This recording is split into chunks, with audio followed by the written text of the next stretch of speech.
Assalamualaikum warahmatullahi wabarakatuh. Perkenalkan, nama saya Bizari Zulfa Huwaida dari kelas Ekonomi Syariah.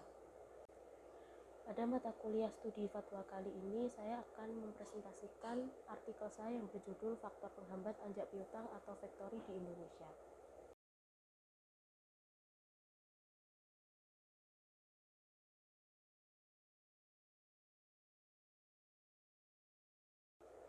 Sebelumnya saya akan menjelaskan tentang pengertian anjak piutang. Menurut bahasa, gabungan dari kata anjak yang berarti pindah atau alih dan piutang berarti tagihan sejumlah uang.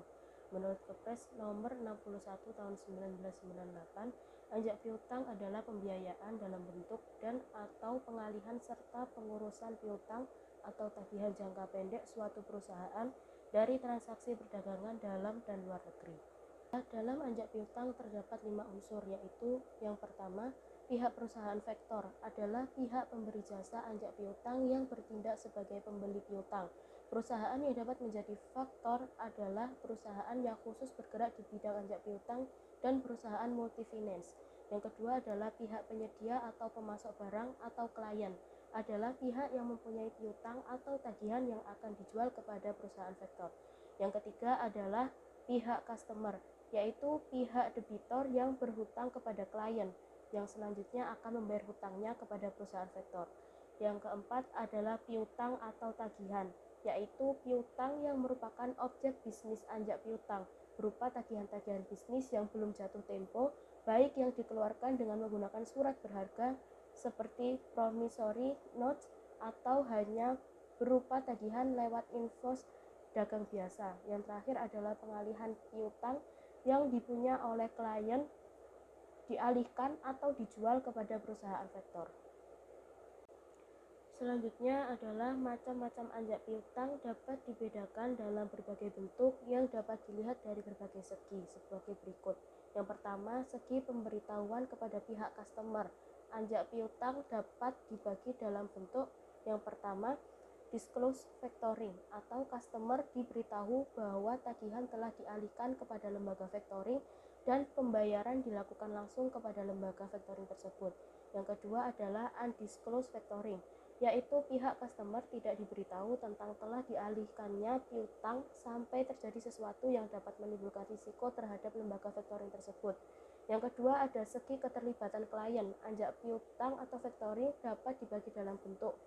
Yang pertama, recourse factoring, yaitu pihak klien ikut serta memikul risiko yang mungkin timbul atas tagihan yang dialihkannya. Factoring dapat saja mengembalikan tagihan yang telah dijual kepada klien dan harus dituangkan dalam kontrak factoring.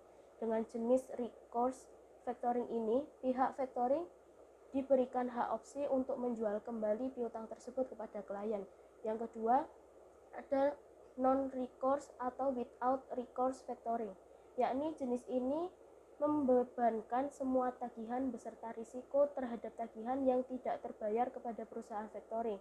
Namun, perjanjian factoring dapat dicantumkan bahwa di luar keadaan macetnya tagihan tersebut dapat diperlakukan recourse yang bertujuan untuk menghindari tagihan yang tidak terbayar karena pihak klien mengirimkan barang-barang yang cacat atau rendah mutunya.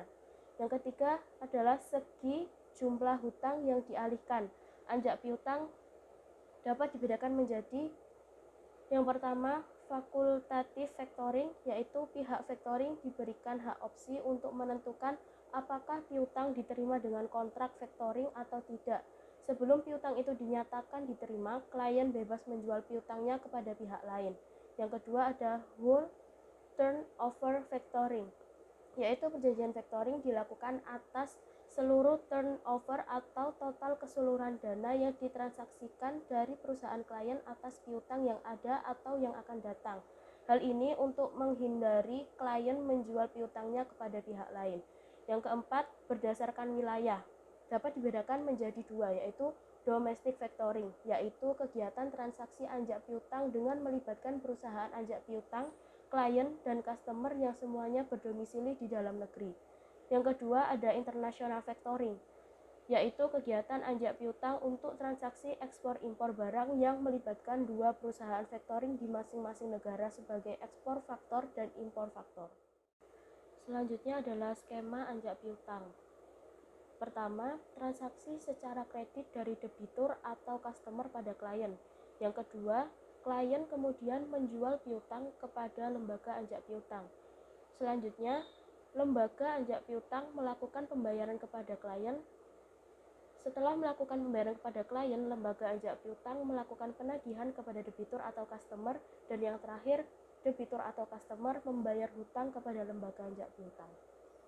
Selanjutnya adalah manfaat dari anjak piutang.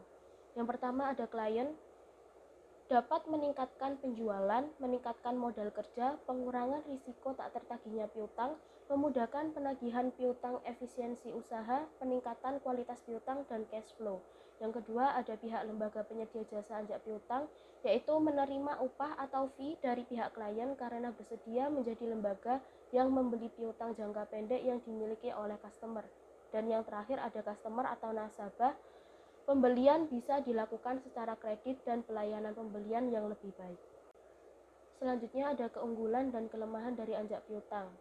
Yang pertama akan kita bahas tentang keunggulan anjak piutang. Yang pertama ada cash flow yang lebih cepat yang bisa dimanfaatkan, misalnya untuk memperoleh persediaan yang lebih cepat laku. Yang kedua, adanya asuransi terhadap piutang tidak tertagih, khususnya untuk kasus anjak piutang yang non-recourse. Yang ketiga ada beban administrasi pengelolaan piutang bisa dipindahkan ke vektor. Yang keempat, biaya anjak piutang bisa dikurangkan dari penghasilan kena pajak sebab berhubungan dengan proses menghasilkan pendapatan. Yang kelima, tidak mengharuskan adanya posisi keuangan yang kuat. Selanjutnya ada kelemahan dari anjak piutang. Yang pertama ada biaya relatif lebih tinggi. Kemudian yang kedua ada faktor yang tidak bersedia menerima transaksi atau yang tidak bersedia menerima transaksi non-recourse. Yang ketiga ada akan menurunkan laba jika cash flow yang diperoleh tidak dimanfaatkan efektif. Yang keempat, cash flow yang diperoleh harus bisa dimanfaatkan dengan cepat supaya tidak merugikan. Yang kelima, bisa menimbulkan kesan yang buruk pada pembeli karena penggantian pemilikan piutang. Yang keenam, cara penagihan vektor mungkin bisa terlalu kasar. Selanjutnya adalah landasan hukum anjak piutang. Yang pertama, Al-Quran, ada Quran Surat An-Nisa ayat 29, Quran Surat Al-Ma'idah ayat 1, Quran Surat Al-Baqarah ayat 283, dan Quran Surat An-Nisa ayat 58. Yang kedua ada hadis yang artinya barang siapa melepaskan dari seorang muslim suatu kesulitan dunia, Allah akan melepaskan dari orang tersebut suatu kesulitan pada hari kiamat. Allah senantiasa menolong hamba selama hamba itu menolong saudaranya. Yang ketiga ada kaidah fikih. Pada dasarnya segala bentuk muamalat boleh dilakukan kecuali ada dalil yang mengharamkannya. Selanjutnya ada Fatwa Dewan Syariah Nasional tentang anjak piutang, yaitu Fatwa Dewan Syariah Nasional nomor 67 DSN MUI 3 2008. DSN memutuskan untuk menetapkan fatwa tentang anjak piutang secara syariah.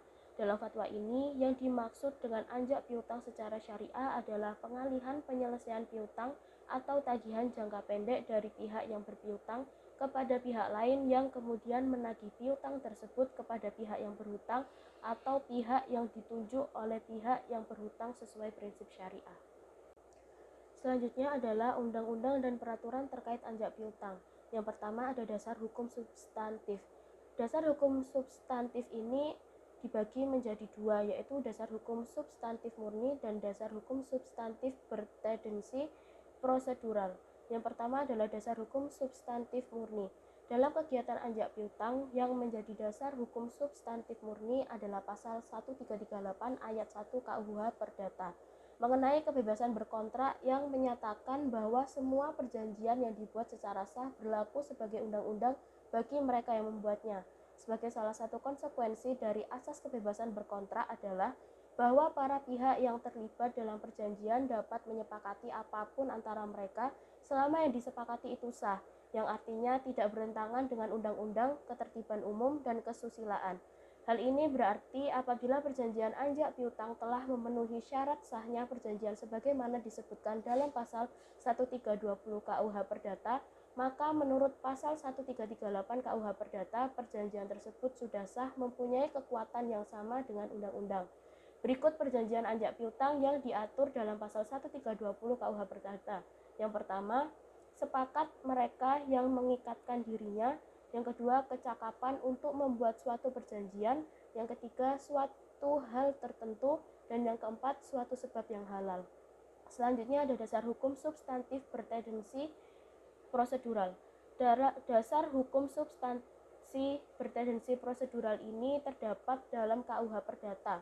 Ketentuan-ketentuan ini antara lain pasal 613 yang mengatur tentang cesi atau pengalihan piutang atas nama, pasal 1400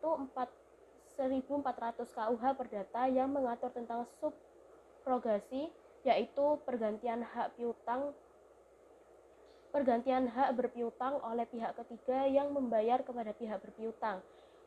Yang selanjutnya ada pasal 1457 KUH Perdata sampai pasal 540 KUH Perdata yang mengatur tentang perjanjian jual beli. Yang kedua ada dasar hukum administrasi. Dasar hukum administrasi ini ada Undang-Undang Nomor 10 Tahun 1998. Dalam pasal 6 huruf 1 UU Nomor 7 Tahun 1992 terdapat alas hukum bagi bank untuk melakukan kegiatan anjak piutang, sekaligus memberikan pengertian apa yang dimaksud dengan istilah factoring, yang dalam hal ini dipakai istilah anjak piutang. Namun demikian, UU Nomor 7 Tahun 1992 telah diganti dengan UU Nomor 10 Tahun 1998 yang hanya memberi tambahan saja. Yang kedua ada Kepres Nomor 81 Tahun 1988 tentang lembaga pembiayaan. Dalam Kepres ini disebutkan bahwa anjak piutang merupakan salah satu kegiatan usaha lembaga pembiayaan. Yang ketiga ada Keputusan Menteri Keuangan Nomor 468 KMK 017/1995. Keputusan Menteri Keuangan Nomor 1256 KMK 00/1989, Keputusan Menteri Keuangan Nomor 1251 KMK 013/1966 tentang ketentuan dan tata cara pelaksanaan lembaga pembiayaan. Yang keempat ada Peraturan Menteri Keuangan Nomor 84 PMK 012/2006 tentang perusahaan pembiayaan pasal 1E bahwa anjak piutang atau factoring adalah kegiatan pembiayaan dalam bentuk pembelian piutang dagang jangka pendek suatu perusahaan berikut pengurusan atas piutang tersebut. Yang kelima ada Peraturan Presiden Nomor 9 Tahun 2009 tentang lembaga pembiayaan. Peraturan Otoritas Jasa Keuangan POJK 5/2014 tentang penyelenggaraan usaha perusahaan pembiayaan pasal 10 ayat 1 dan ayat 2, yaitu perusahaan pembiayaan dilarang melakukan transaksi anjak piutang dengan pemberian jaminan atau factoring with recourse dengan perusahaan lainnya sebagai debitur. Yang kedua ada piutang usaha yang dapat dialihkan dalam anjak piutang adalah piutang usaha dengan jatuh tempo paling lama 10 tahun. Yang terakhir ada analisis faktor penghambat perkembangan anjak piutang di Indonesia. Faktor yang menghambat perkembangan anjak piutang di Indonesia dari segi hukum adalah sejak sistem pengaturan dan pengawasan sektor keuangan diambil alih oleh OJK. Banyak perusahaan pembiayaan kurang setuju dengan peraturan-peraturan yang dikeluarkan oleh OJK. Meskipun peraturan-peraturan yang dibuat oleh OJK sangat membantu dalam meminimalisir terjadinya kredit macet, tetapi peraturan yang dibuat sangat tidak fleksibel dan menghambat berkembangnya perusahaan dan peraturan-peraturan yang sebelumnya. Dan peraturan-peraturan yang dikeluarkan oleh OJK mengenai perusahaan pembiayaan masih sangat kurang dalam mengatur kegiatan anjak piutang. Dalam pembuatan perjanjian, anjak piutang masih terpaku pada asas kebebasan berkontrak dalam KUHP yang dirasa masih belum bisa memberikan keadilan, keseimbangan, dan keterbukaan bagi para pihak. Dikatakan demikian karena posisi faktor lebih kuat dalam pembuatan perjanjian anjak piutang. Selain itu, faktor lain penghambat perkembangan anjak piutang adalah tidak adanya perusahaan yang khusus melakukan kegiatan anjak piutang, sehingga para pelaku usaha lebih memilih mengajukan permohonan pinjaman kredit kepada bank. Sekian yang dapat saya sampaikan, mungkin ada kurangnya mohon maaf. Wassalamualaikum warahmatullahi wabarakatuh.